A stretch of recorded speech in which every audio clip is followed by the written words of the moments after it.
નમસ્કાર વિદ્યાર્થી મિત્રો, આજે આપણે મેથેમેટિક્સની અંદર યુનિટ નંબર 9 એટલે કે વિકલ સમીકરણો ડિફરન્શિયલ ઇક્વેશન છે એ આપણે જોઈએ. તો આગળ આપણે વિકલનના નિયમો છે ઉપરાંત સંકલનના નિયમો છે એ સૂત્રો સ્વરૂપે જોઈને આવ્યા છીએ.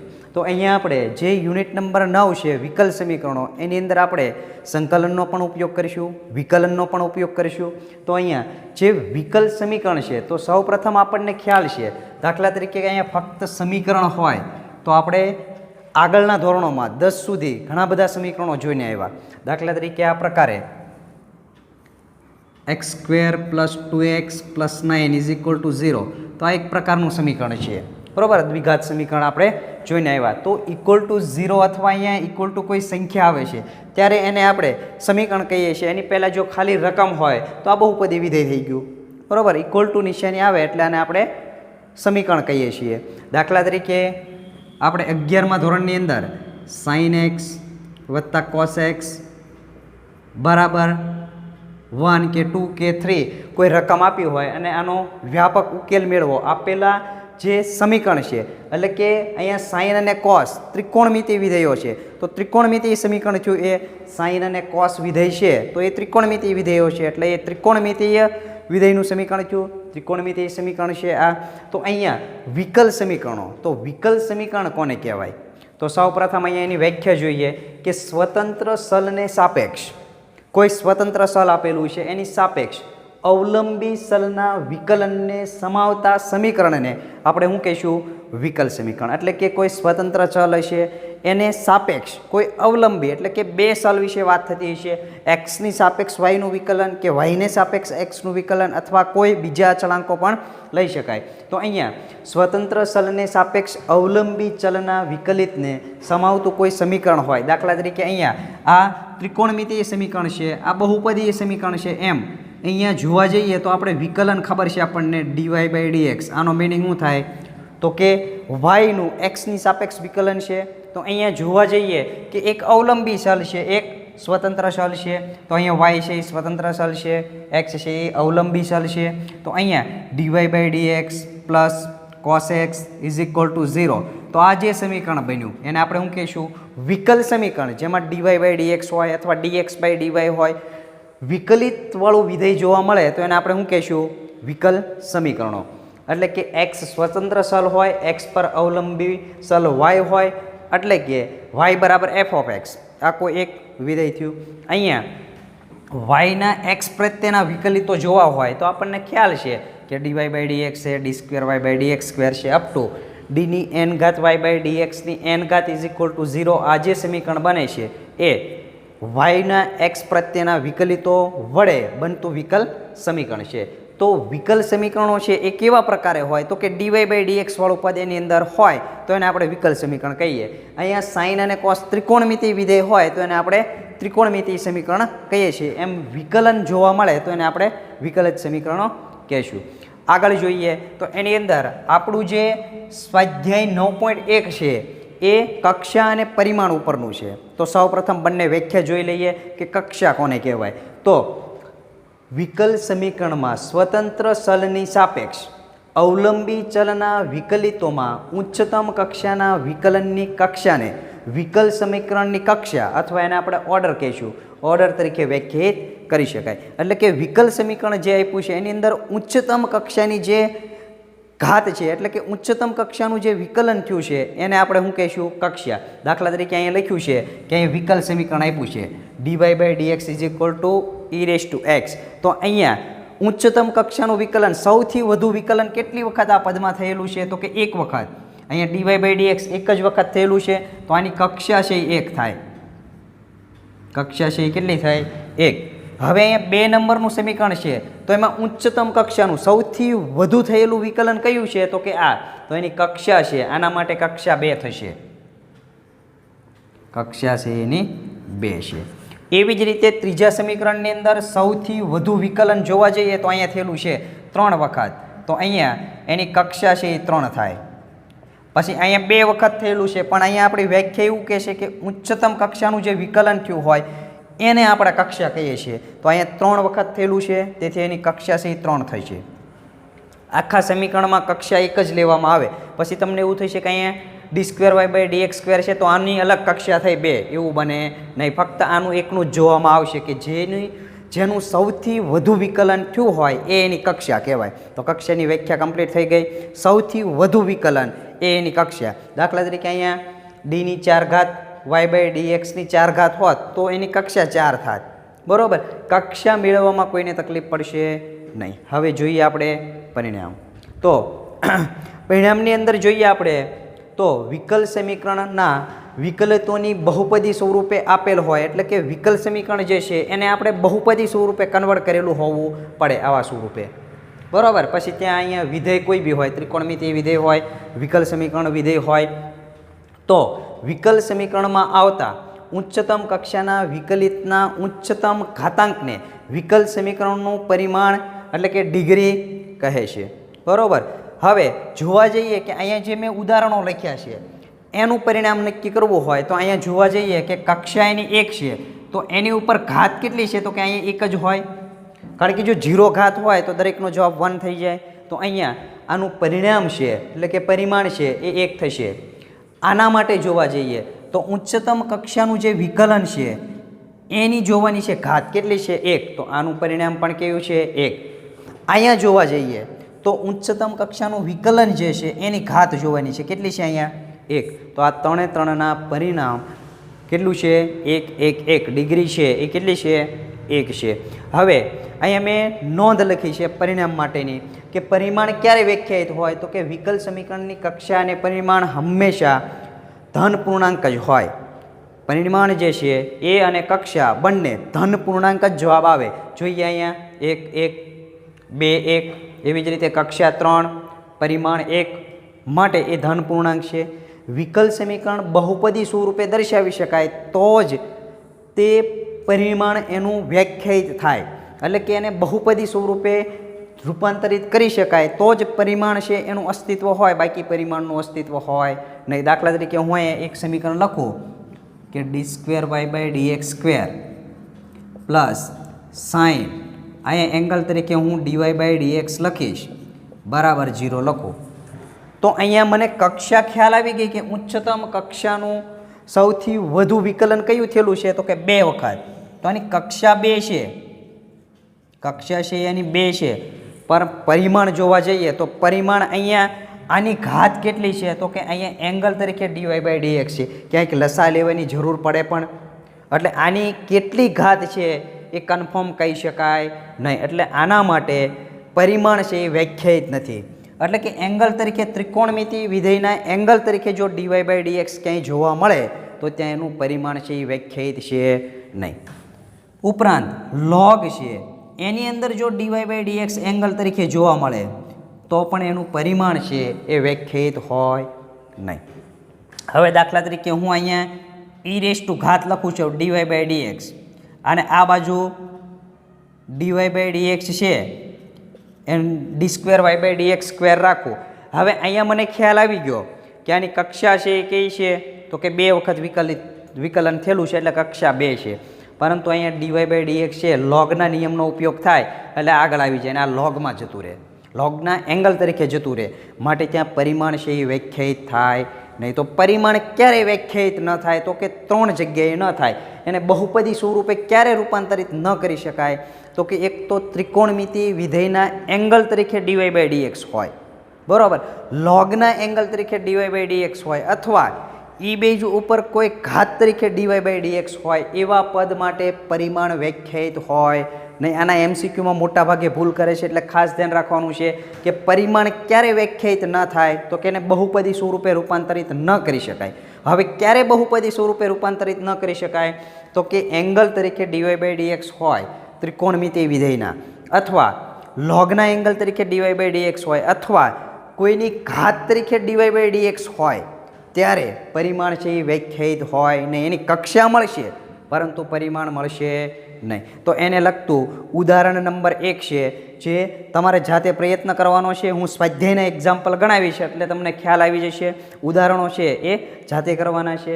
તો આપણે સ્વાધ્યાય 9.1 એ કક્ષા અને પરિમાણનું છે એ જોઈએ. એ પહેલાં ફરીથી બંનેની વ્યાખ્યા છે એ ટૂંકમાં રિવિઝન આપી દો કે કક્ષા કોને કહેવાય. તો કે જે વિકલ સમીકરણ આપ્યું છે એની ઉચ્ચતમ જે વિકલિત મળ્યું છે, સૌથી વધારેમાં વધારે જે વિકલન થયેલું છે એને કક્ષા કહીશું. તો પરિમાણ કોને કહેવાય? તો કે જે ઉચ્ચ કક્ષાનું જે વિકલન મળ્યું છે, જેની કક્ષા નક્કી કરી છે, એની જે ઘાત છે એને પરિમાણ કહીશું. પણ પરિમાણ વ્યાખ્યાયિત ક્યારે હોય? તો કે આપેલ વિધેયને બહુપદી સ્વરૂપે રૂપાંતર કરી શકાય. જો બહુપદી સ્વરૂપે ક્યારે રૂપાંતરિત કરી શકાય? તો કે ત્રિકોણમિતિ વિધેયના એંગલ તરીકે જો dy/dx હોય, લોગના એંગલ તરીકે dy/dx હોય અથવા કોઈની ઘાત dy/dx હોય ત્યારે કક્ષા એટલે કે કક્ષા મળશે, પરંતુ પરિમાણ છે એ વ્યાખ્યાયિત થશે નહીં. તો હવે જોઈએ આપણે સ્વાધ્યાય 9.1. જોઈએ સ્વાધ્યાય 9.1. જો વ્યાખ્યાયિત હોય તો પ્રશ્ન 1 થી 10માં આપેલ વિકલ સમીકરણની કક્ષા અને પરિમાણ શોધો. તો સૌપ્રથમ અહીંયા આપણે જોઈએ કે અહીંયા કક્ષા અને પરિમાણ આ બે વસ્તુ આપણે મેળવવાની છે. તો આગળ હમણાં જ આપણે થિયરી જોઈ કે કક્ષા કોને કહેવાય? તો વિકલ સમીકરણમાં ઉચ્ચતમ કક્ષાનું જે વિકલન છે એને આપણે વિકલ સમીકરણની કક્ષા કહીએ છીએ. પરિમાણ કોને કહીએ? તો કે જે ઉચ્ચતમ કક્ષાનું વિકલન છે એની જે ઘાત છે એને આપણે પરિમાણ કહીએ છીએ. પણ પરિમાણ વ્યાખ્યાયિત ક્યારે હોય? તો કે આપેલ વિકલ સમીકરણને બહુપદી સ્વરૂપે રૂપાંતરિત કરી શકાય તો જ એનું પરિમાણ વ્યાખ્યાયિત હોય. તો 1 નંબરનું એક્ઝામ્પલ જોઈએ કે d⁴y/dx⁴ પ્લસ સાઇન y પછી 3 ડેશ આપ્યા છે એટલે કે ત્યાં d³ આપેલું છે, 3 વખત વિકલન છે એવું ડિસાઇડ કરે છે, બરાબર 0 છે એટલે કે વિકલ સમીકરણ છે. તો સૌથી વધારે વિકલન કયું ગણાય? તો કે 4 ઘાત વાળું. તો અહીંયા કક્ષા છે એ આપણને 4 મળી ગઈ. 1 નંબરનો આન્સર જોઈએ આપણે કે એની કક્ષા લખીએ. તો કક્ષા જોઈએ, કક્ષા કેટલી થશે? તો કે 4 વખત વિકલન થયેલું છે એટલે એની કક્ષા છે કેટલી થશે? 4 થશે. હવે પરિમાણ જોઈએ. તો પરિમાણની વ્યાખ્યા એવી છે કે આપેલ વિકલ સમીકરણને બહુપદી સ્વરૂપે રૂપાંતર કરી શકાય. તો અહીંયા સાઇનના એંગલ તરીકે y⁻⁴ છે, એનો મિનિંગ એવો થયો કે અહીંયા પરિમાણ વ્યાખ્યાયિત છે નહીં. આપેલ જે વિકલ સમીકરણ છે એને બહુપદી સ્વરૂપે રૂપાંતરિત કરી શકાય નહીં, કારણ કે એંગલ તરીકે શું છે? સાઇન d³ y/dx³ છે. તો અહીંયા લખીએ આપણે કે પરિમાણ વ્યાખ્યાયિત નથી. શા માટે વ્યાખ્યાયિત નથી? તો કે વિકલ સમીકરણને બહુપદી સ્વરૂપે રૂપાંતરિત કરી શકાય નહીં. તો કારણ લખવું હોય તો લખી શકાય, કારણ કે વિકલ સમીકરણ ને બહુપદી સ્વરૂપે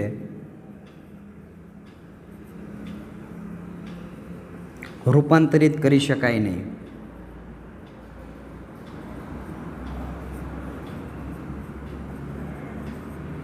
માટે કક્ષા છે એ 4 મળે પરંતુ પરિમાણ છે એ વ્યાખ્યાયિત નથી. આમાં બધા ભૂલ કરે છે, એનું પરિમાણ છે એ 1 લખી નાખે, પરંતુ અહીંયા સાઇન છે એના એંગલ તરીકે dy/dx વાળું પદ છે એટલે કે અહીંયા આવી રીતે લખી શકાય એને સાઇન d³y/d³.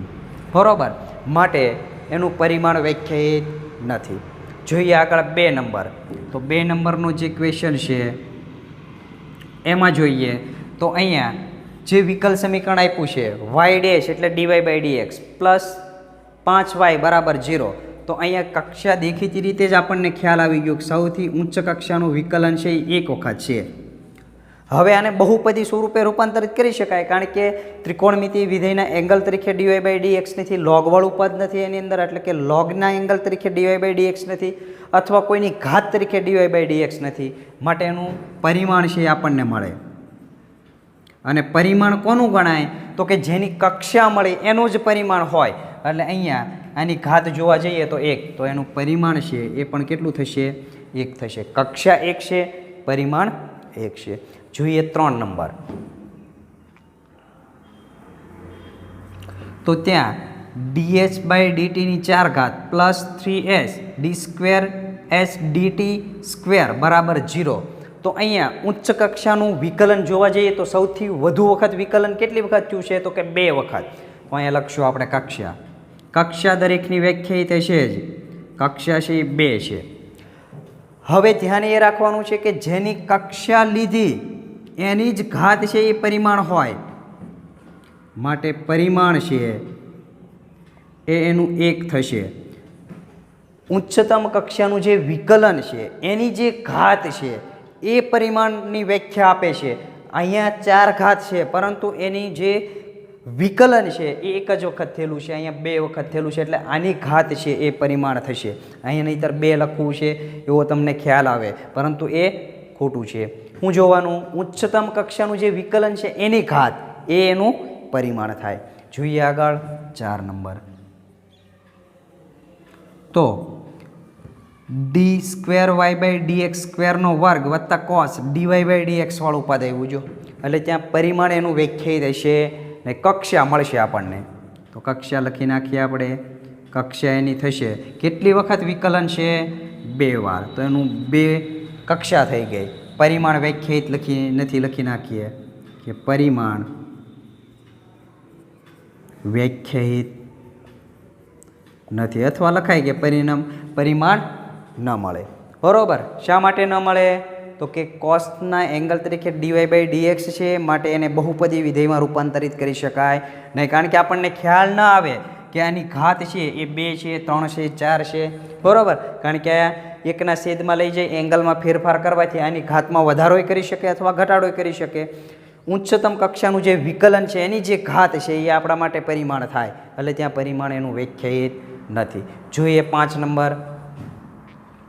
તો 5 નંબરનો જે ક્વેશ્ચન છે એની અંદર d2y/dx² બરાબર cos 3x વત્તા sin 3x. તો એની અંદર જોવા જઈએ સૌથી વધારે વાર વિકલન તો કે 2 વાર, તો એની કક્ષા 2 થઈ. હવે જોઈએ કે sin અને cos ત્રિકોણમિતિ વિધેય આપ્યા છે પણ અહીંયા એંગલ તરીકે dy/dx છે નહીં, માટે એની કક્ષા એ જે કક્ષા જે લીધી છે એની જે ઘાત છે એ જ એનું પરિમાણ. તો લખી નાખીએ પરિમાણ કેટલું થશે? 1. બરાબર. એનું પરિમાણ છે એ 1 થશે. હવે જોઈએ આગળ 6 નંબર.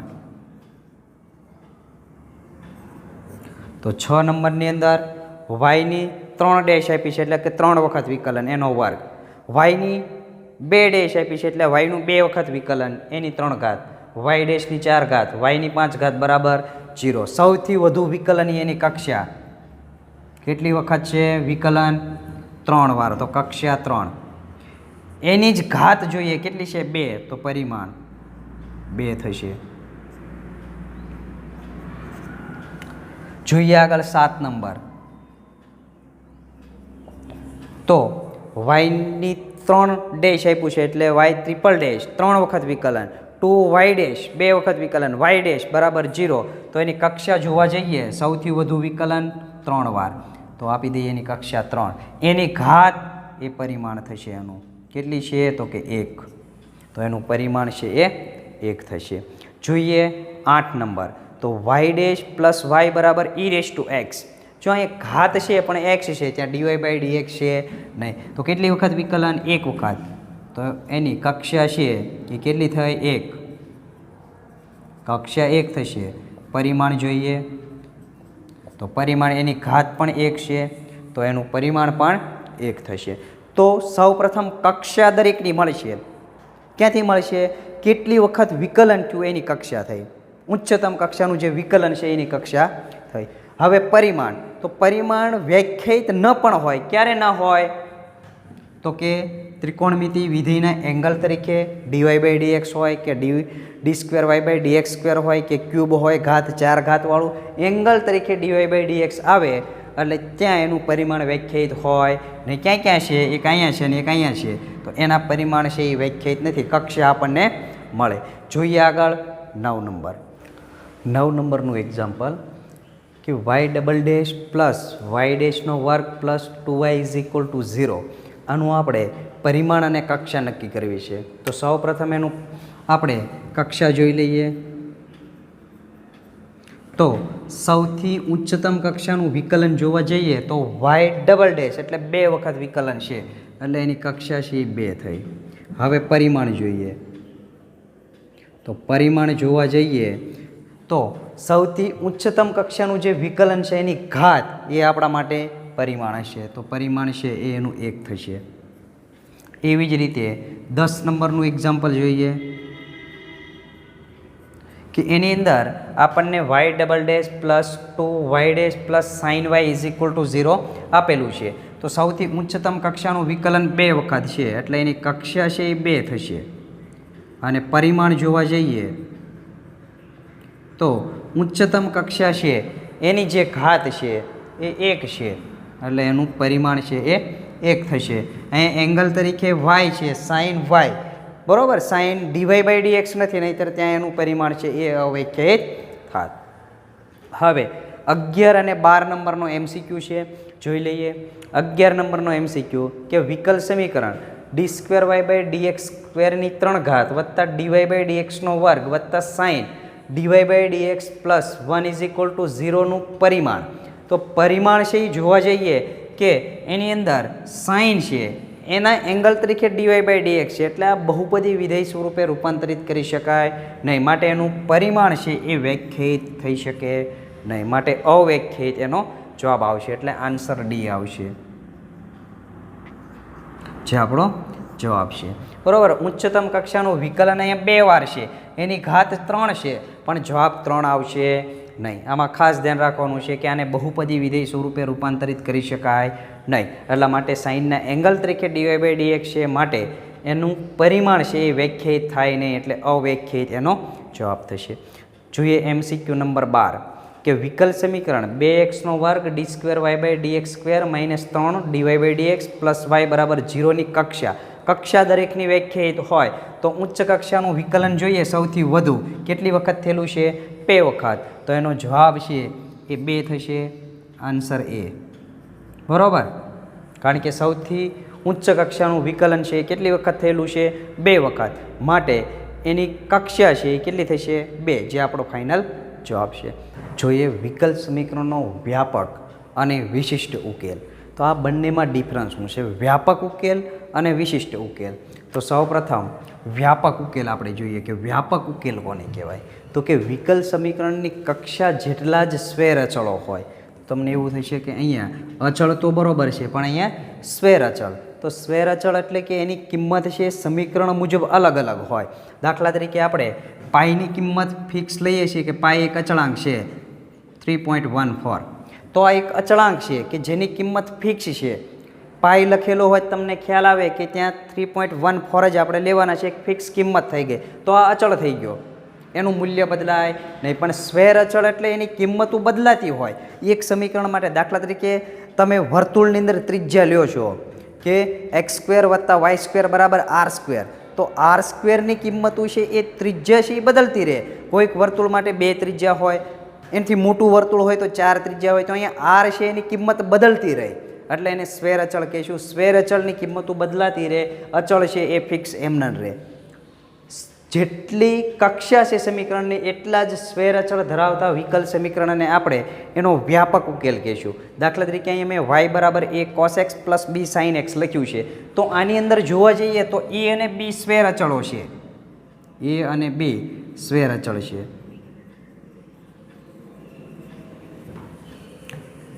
વિકલ સમીકરણ d2y/dx² પ્લસ y બરાબર 0. તો આની કક્ષા કેટલી છે?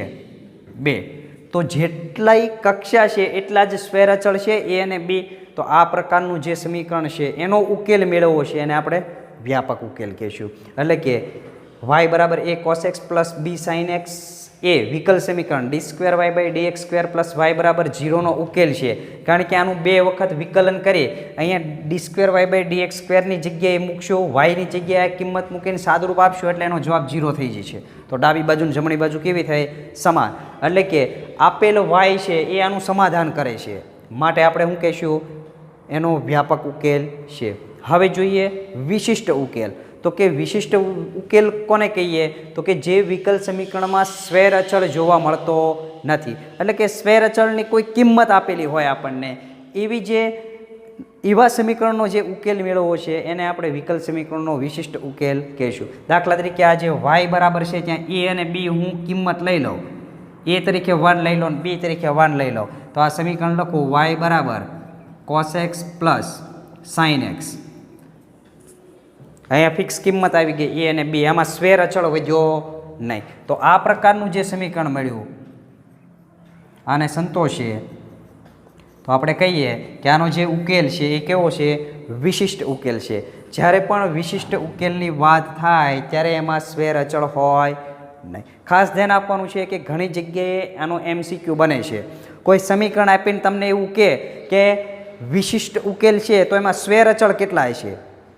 કોઈ બી સમીકરણ આપ્યું હોય વિકલ સમીકરણને તમને એવું કે વિશિષ્ટ ઉકેલ છે, આનો વિશિષ્ટ ઉકેલ આપેલો હોય તો ત્યાં સ્વેર અચળ કેટલા છે? તો વિશિષ્ટ ઉકેલ કોઈ બી નો હોય ત્યારે સ્વેર અચળ એમાં હોય નહીં. સ્વેર અચળની સંખ્યા વિશિષ્ટ ઉકેલમાં 0 હોય, ખાસ ધ્યાન રાખવાનું.